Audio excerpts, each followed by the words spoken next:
Welcome back to the Deep Dive. Ready to explore something truly mind-bending?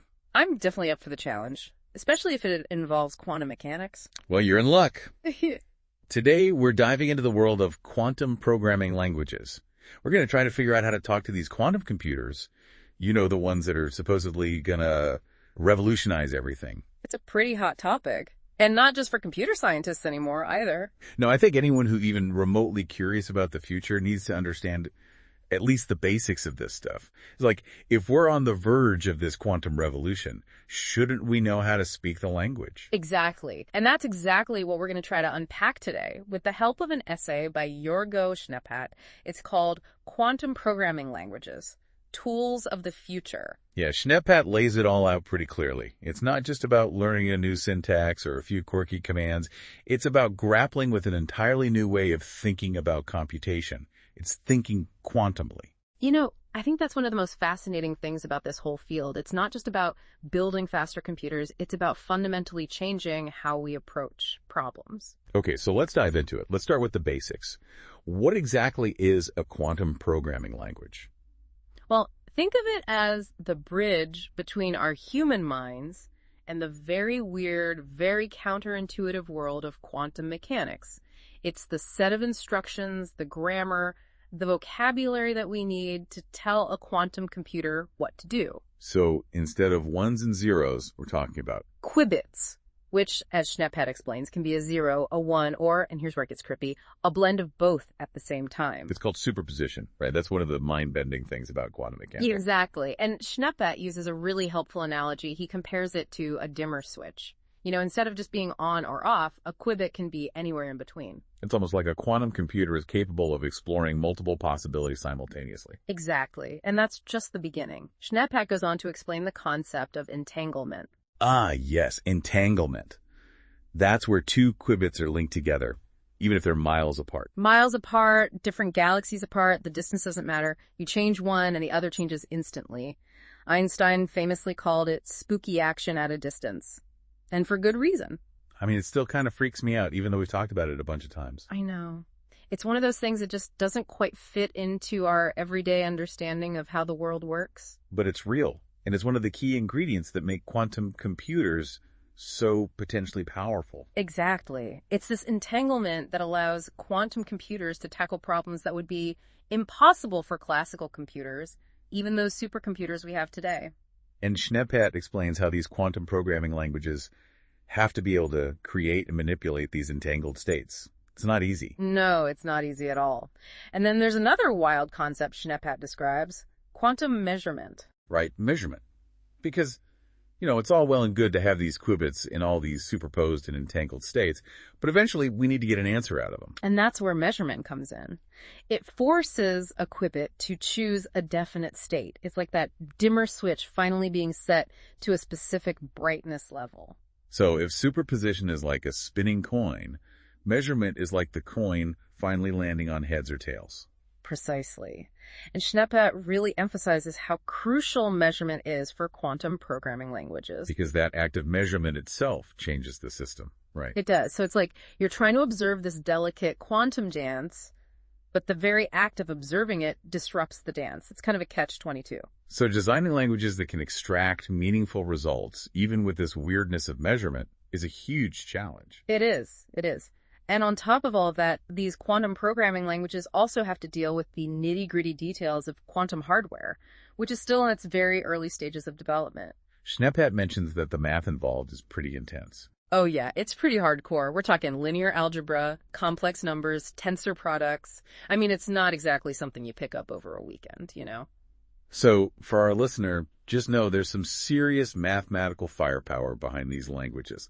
But don't worry, we're not going to dive into the equations today. No, definitely not. But I think it is important to know that quantum programming is deeply rooted in math, and that's part of what makes it so challenging, but also so fascinating. Totally. But how did we even get to this point where we're talking about quantum programming languages? Was it all just a sudden breakthrough? Like someone woke up one day and said, Eureka, quantum computers. No, not quite. It was more of a gradual evolution of ideas. Schneepat does a great job of laying out the historical context. So who are the pioneers? Whose shoulders are we standing on? Well, Schneppat talks about Richard Feynman, the famous physicist, back in the 1980s. Feynman had this insight that classical computers, even the most powerful ones, were really bad at simulating quantum systems. I mean, they're just fundamentally different kinds of systems. So it was kind of like, hey, if we want to truly understand this quantum world, we need a computer that speaks the same language. Is that basically what Feynman was saying? Exactly. Feynman proposed that a computer built on quantum principles would be far more suited for the task. It was a pretty radical idea at the time. It was a paradigm shift. And around the same time, Schneppat mentions David Deutsch, a physicist who really formalized the concept of a universal quantum computer. Yeah, Deutsch's work was groundbreaking. He essentially laid out the blueprint for a quantum computer that could theoretically outperform any classical computer we could ever build. So it was a 1-2 punch. Feynman's insight that we need quantum computers to understand the quantum world, and then Deutsch's theoretical framework for actually building them. Exactly. And it wasn't long after that that people started developing the first quantum algorithms. Yeah, Schneppat discusses those early algorithms, things like Shor's algorithm that really shook things up. Shor's algorithm in particular was a real wake-up call for the cryptography world. Because it showed that a quantum computer could factor large numbers exponentially faster than any known classical algorithm. Exactly. I mean, it was a real game changer. Think about it. Our current encryption methods rely heavily on the fact that it's very difficult for classical computers to factor large numbers. It's like a giant puzzle that would take a classical computer years, centuries, maybe even millennia to solve. Right.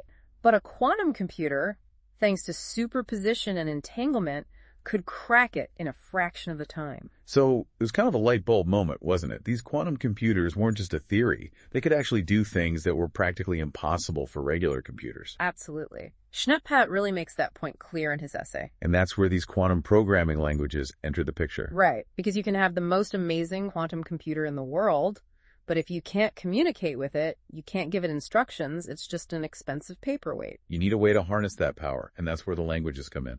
And Schneppat really emphasizes that point. He argues that the shift from focusing solely on building the quantum hardware to developing the software that could unlock its power was a crucial turning point. It makes perfect sense, right? You build this amazing machine, but then you need a way to tell it what to do. Exactly. And just like in the world of classical programming, there's no one-size-fits-all solution. There are a bunch of different quantum programming languages, each with its own strengths and weaknesses. Ooh, a quantum programming language showdown. Okay, I'm ready to hear about the contenders. Which ones are the major players, according to Schneppat? Well, he starts with Qiskit, which is developed by IBM. IBM, the big blue giant. So Qiskit, what's the deal with that one? It's open source, which is great for accessibility, and it's based on Python. Ah, Python. That's a language a lot of people are familiar with. Exactly. Schneppat points out that this makes it a good entry point for those who are already comfortable with classical programming. He even calls it the Python of the quantum world. I like that. So Qiskit's kind of like the gateway drug to quantum programming. It's a good way to put it. Schneppat explains that it's widely used in education and research, and it has a large and supportive community. So it's a good starting point if you want to dip your toes into the quantum waters. Definitely. Then Schneppat talks about Cirq, which was developed by Google. Google, of course. Yeah. Always pushing the boundaries. What's special about Cirq? Well, it's also open source, but it's designed to work really well with what are called NI-SKU devices. NI-SKU devices, what are those? It stands for Noisy Intermediate Scale Quantum Devices. Ah, got it.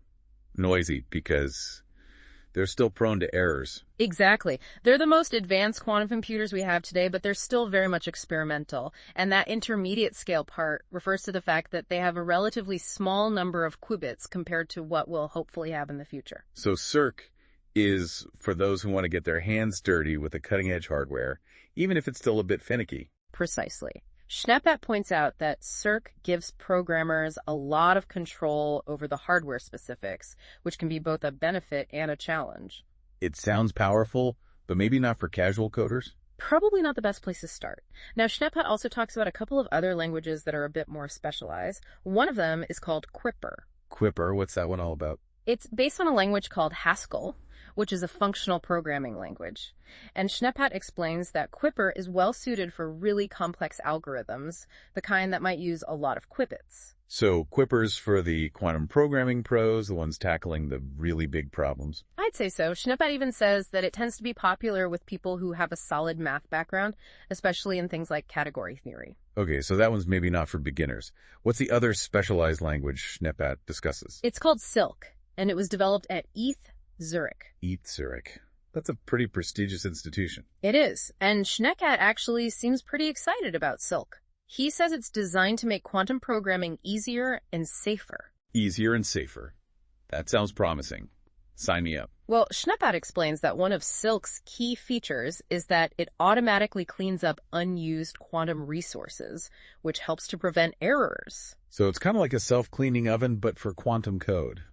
Haha. I guess you could say that. It's like a programming language that's always tidying up after you. Now that's a language I could get behind. Yeah.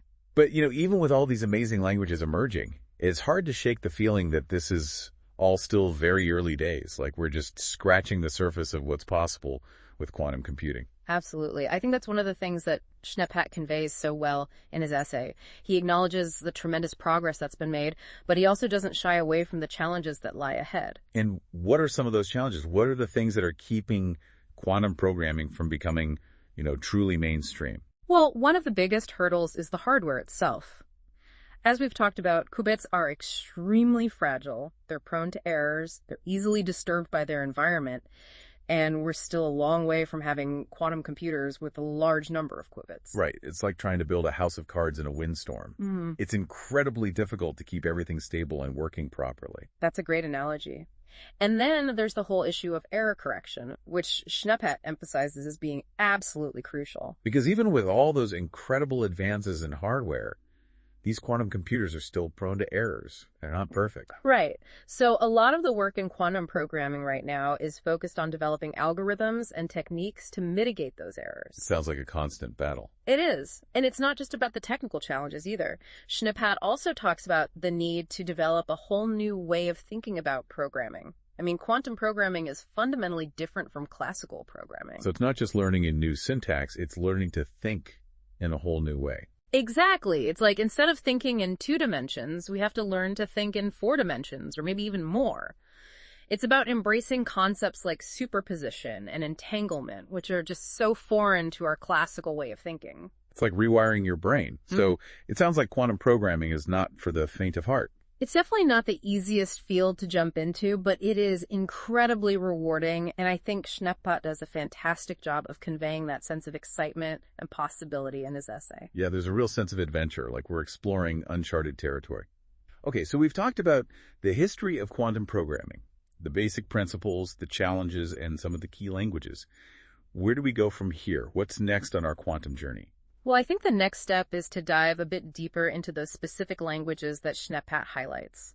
Let's take a closer look at what makes each one unique, what their strengths and weaknesses are, and what kind of problems they're best suited for. I'm ready. Let's get specific. Let's explore the landscape of quantum programming languages. So let's get into the specifics of these languages. Schneppat starts with Qiskit, which, as we mentioned, is developed by IBM and based on Python. He really emphasizes its popularity and how accessible it is. Yeah, especially for those of us coming from the world of classical programming. Qiskit seems like the most natural place to start. It's like the on-ramp to the quantum highway. That's a great way to put it. And it's open source, which Schneppat points out is huge for building a community. Right. It means anyone can contribute, anyone can learn from it. It's all about collaboration and shared knowledge. Exactly. Schneppat really seems to appreciate that aspect of Qiskit. He even mentions how impressed he is with the vibrancy of the Qiskit community. It's a good sign. A strong community means lots of support, lots of resources, and hopefully lots of innovation. Absolutely. Now let's move on to Cirq, Google's framework for those NISQ devices. Ah, yes, Cirq. It's designed to work with the bleeding edge of quantum hardware, even if it's still a bit temperamental. Exactly. Schneppat makes it clear that Cirq gives you a lot of fine-grained control over the hardware, which can be great for certain tasks. But maybe not for beginners. Maybe not. Schneppat suggests that Cirq is more for experienced programmers who are comfortable working close to the metal, so to speak. So Cirq's for those who are really pushing the limits, those who want to squeeze every last bit of performance out of those NISQ devices. Exactly. It's definitely a more specialized tool, according to Schneppat. Okay, so we've covered Qiskit, which is kind of the friendly, accessible one, and Cirq, which is the powerful but maybe a bit intimidating one. What about Quipper? That's the one based on Haskell, right? Right. Schneppat highlights that Quipper is really well suited for dealing with complex algorithms and large-scale computations. So Quipper's for the heavy lifting, the really intricate stuff. Yes, and Schneppat points out that it's quite popular with researchers who are working on things like quantum error correction and quantum algorithms. Because those are areas where you really need a language that can handle a lot of complexity. Exactly. And then there's Cirq. Ah, Cirq. This is the one developed at ETH Zurich, the one that Schneppat seemed really intrigued by. Yes, Schneppat spends quite a bit of time discussing Cirq. He's really impressed with its approach to making quantum programming more intuitive and less error-prone. Tell me more. What makes Cirq so special? So it's kind of like the rebel of the quantum programming world, shaking things up, trying new things. Yeah. I like it. I think Schneppat likes it too. Now, I know we've been throwing a lot of names and acronyms around, but I hope our listeners aren't too overwhelmed. Yeah, I mean, it's a lot to take in, I get it. But it's important to remember that this is all still pretty new. We're literally just at the beginning of this quantum computing revolution. Exactly. It's like we're back in the early days of classical computing when everything was still being figured out. And just like in those early days, there's a lot of experimentation happening, a lot of different approaches being tried out. And that's what makes this such an exciting time to be involved in quantum programming. There's so much potential, so much still to be discovered. Absolutely. Okay, so we've got a good overview of some of the key languages out there. What's next? Where do we go from here? Well, now that we have a sense of the languages themselves, I think it's important to talk about the algorithms, the actual things that these languages are used to create. Right. The algorithms are where the rubber meets the road, so to speak. Exactly. Schneppat dedicates a good portion of his essay to exploring these quantum algorithms, and I think it's crucial to understand what they are and what they can do. Okay, so let's talk algorithms. Let's start with the classics, the ones that really put quantum computing on the map. Grover's algorithm and Shor's algorithm. Yeah, those are those we hear about all the time, the heavy hitters. What exactly do they do? Well, Grover's algorithm is essentially a search algorithm.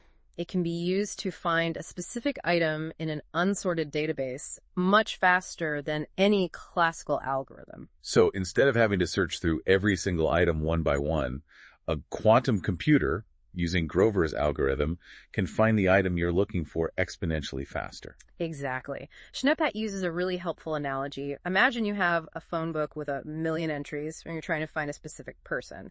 A classical computer would have to go through each entry one by one until it finds the right one. Right, that could take forever. Exactly. But a quantum computer, using Grover's algorithm, can, in a sense, search all the entries simultaneously. Oh, that's amazing. It's like having a superpower. It kind of is, and that's what makes quantum algorithms so potentially powerful. They allow us to do things that are simply impossible for classical computers. So Grover's algorithm is about searching, about finding things quickly. What about Shor's algorithm? Shor's algorithm is about factoring large numbers, which sounds pretty mundane, but it has huge implications for cryptography. Ah, yes, we talked about this earlier. It's the one that could potentially break our current encryption methods. Exactly. Schneppat does a really good job of explaining how Shor's algorithm works and why it's such a big deal. He even talks about the race to develop quantum-resistant encryption methods. Because it's like a ticking time bomb, isn't it? Once quantum computers become powerful enough to run Shor's algorithm effectively, a lot of our current encryption methods will be rendered useless. It's definitely a serious concern.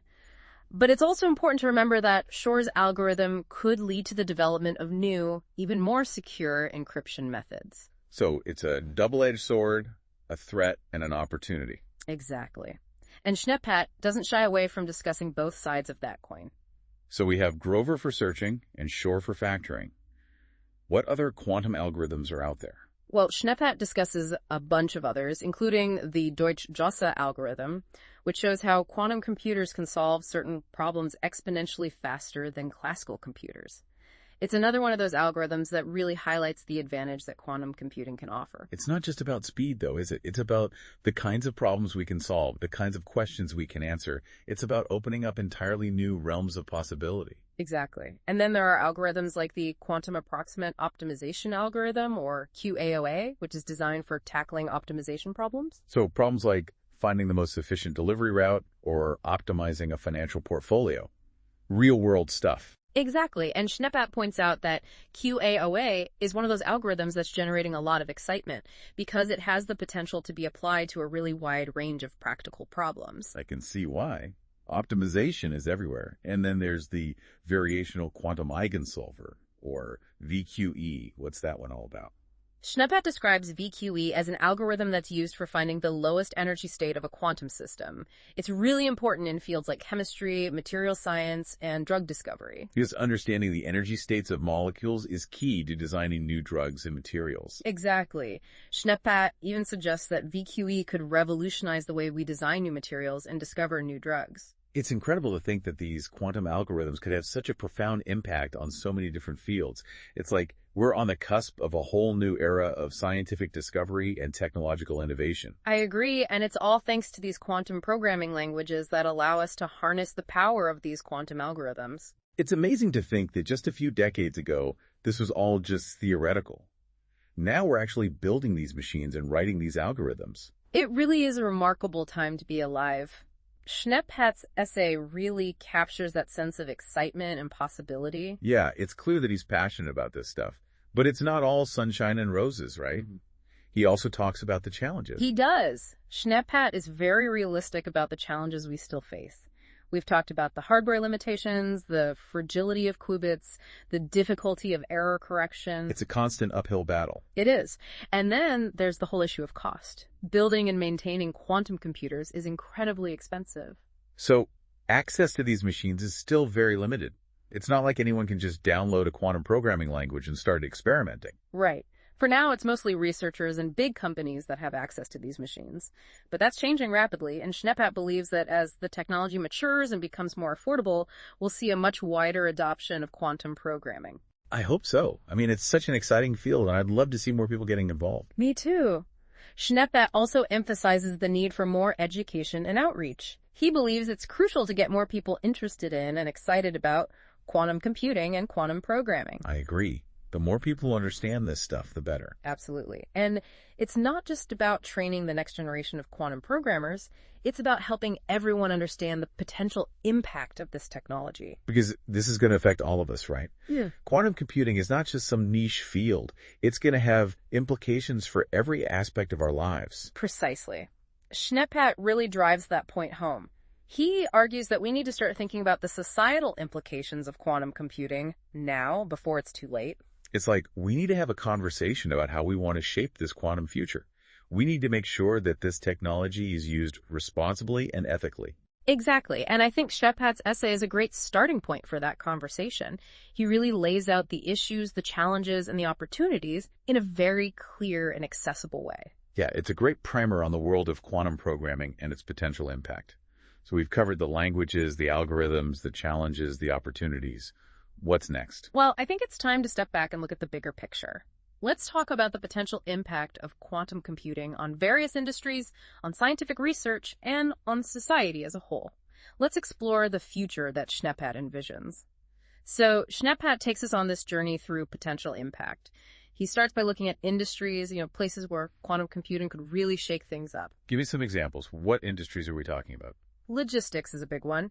Schneepat explains that quantum computers could be used to optimize delivery routes, manage supply chains, things like that, making everything much more efficient. So no more packages getting lost in the void. Well, I wouldn't say never, but potentially far fewer. And he talks about finance, too. You know how complex financial modeling can be, all those algorithms, all those variables? Oh yeah, it's mind-boggling. Schneepat suggests that quantum computers could be used to develop much more sophisticated financial models, ones that can better predict market trends and manage risk. So Wall Street might want to start brushing up on their quantum mechanics. They just might. And then there's materials science, which is a field Schneepat is clearly excited about. He believes quantum computers could revolutionize the way we design and discover new materials. Because right now it's largely a trial and error process, right? You mix things together and see what happens. It can be. But Schneppat suggests that quantum computers could allow us to simulate the behavior of materials at the atomic level, helping us to understand their properties and design materials with specific characteristics. So we could potentially design materials that are stronger, lighter, more durable, maybe even materials with entirely new properties that we haven't even thought of yet. Exactly. And Schneppat points out that this could have huge implications for everything from building more efficient solar panels to developing new types of batteries.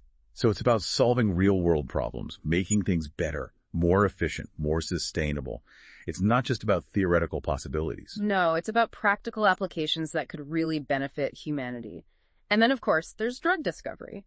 Schneppat talks about how quantum computers could be used to design and simulate new drugs at the molecular level. So instead of testing thousands of different compounds, we could use quantum computers to identify the most promising candidates.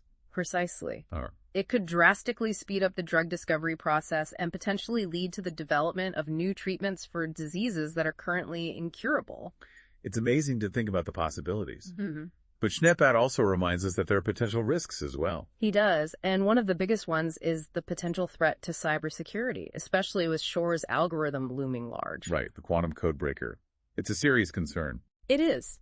Schneppat really stresses the importance of developing quantum-resistant encryption methods and staying ahead of the curve in terms of cybersecurity. It's like a race against time, isn't it? Right. We need to be prepared for the day when quantum computers are powerful enough to break our current encryption methods. Absolutely. It's a challenge that requires a global effort. And Schneppat believes that collaboration and open communication are key. Okay, so potential benefits, potential risks, it's all part of the package.